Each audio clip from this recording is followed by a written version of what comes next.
আসসালামু আলাইকুম রহমতুল্লাহ। শ্রদ্ধেয় সুধী সজ্জন মণ্ডলী, সম্প্রতি ত্রিপুরার কৈলাসহরে একটি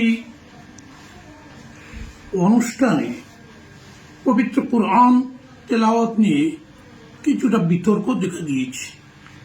টেলিফোনে আমার মতামত জানতে চেয়ে কয়েকটি ফোন কৈলাসহর থেকে এসেছে। এ ব্যাপারে আমি যতটুকু জানতে পেরেছি, কৈলাসহরের স্থানীয় বিধায়ক মহাশয় অন্যান্য বছরে একটি সামাজিক অনুষ্ঠান তিনি করে থাকেন। এবার এই অনুষ্ঠানে ত্রিপুরার সাম্প্রতিক কিছু ঘটনার পরিপ্রেক্ষিতে যাতে সাম্প্রদায়িক সম্প্রীতি অক্ষুণ্ণ থাকে, বিভিন্ন জনগোষ্ঠীর মধ্যে সদ্ভাব এবং সম্প্রীতির পরিবেশ অটুট থাকে, সেই হিসাবে তিনি তার জ্ঞান বিশ্বাস মতে বিভিন্ন ধর্মগ্রন্থ, পবিত্র কুরআন মজিদ এবং হিন্দু ধর্মগ্রন্থ ও খ্রিস্টান ধর্মগ্রন্থ বাইবেল থেকে সেই সব ধর্মাবলম্বী কয়েকজন লোককে নিয়ে পাঠদান করে একটা সাম্প্রদায়িক সম্প্রীতির বাতাবরণ এবং বার্তা দিতে চেয়েছেন। সে উপলক্ষে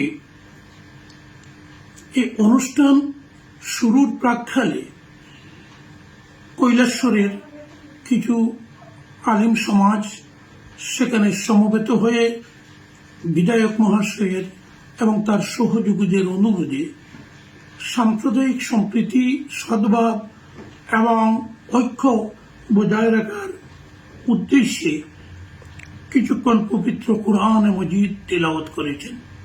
এরপরে বিষয়টি নিয়ে একটু বিতর্ক দেখা দিয়েছে।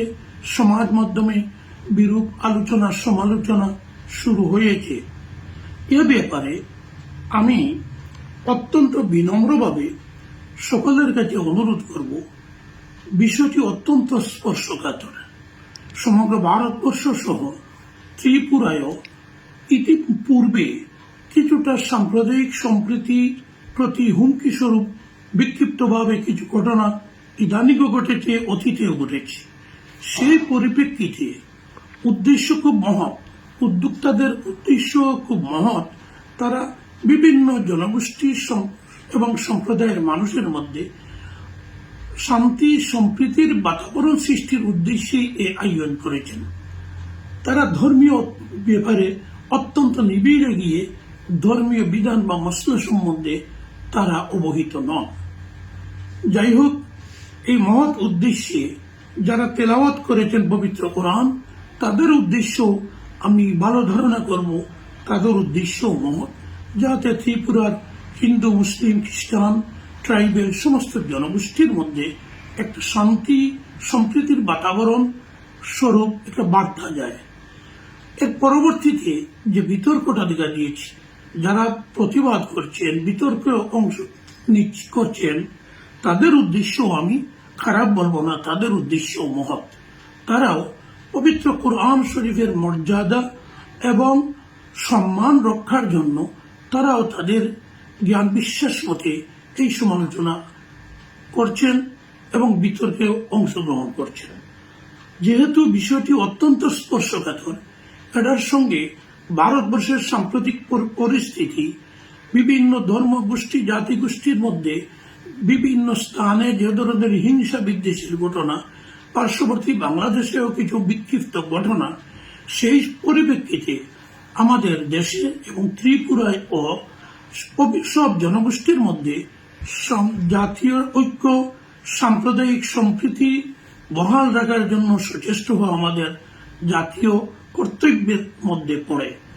এমতাবস্থায় যারা এই কাজ নিয়ে একটু দ্বিমত হয়েছে, আমি তাদের উদ্দেশ্যে বিনম্র অনুরোধ করব, আমরা সবাই যেন এই বিতর্ক যতটুকু হয়েছে আর বৃদ্ধি না করে আপোষের মধ্যে অনৈক্য যাতে না আসে, সমালোচনার মাধ্যমে ঐক্য আসে না, অনৈক্যই আসে, ওই অনৈক্য যাতে সৃষ্টি না হয় এবং ত্রিপুরার শান্তি সম্প্রীতির বাতাবরণ অক্ষুণ্ণ থাকে, সেই স্বার্থে আমরা যেন সব ধরনের এই সমালোচনা, সোশ্যাল মিডিয়ার ব্যবহার থেকে বিরত থাকতে আমি সকলের প্রতি বিনম্র অনুরোধ জানাচ্ছি।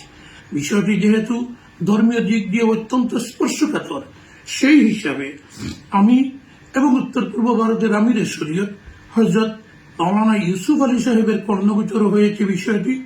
আমরা প্রয়োজনে আমাদের আসাম, ত্রিপুরা সহ বিভিন্ন এলাকার উলামায়ে কেরাম নিয়ে অতি উচ্চ স্তরের বিজ্ঞ আলিমদের একটি প্ল্যাটফর্ম আছে এই সমস্ত ব্যাপারে সিদ্ধান্ত দেওয়ার জন্য।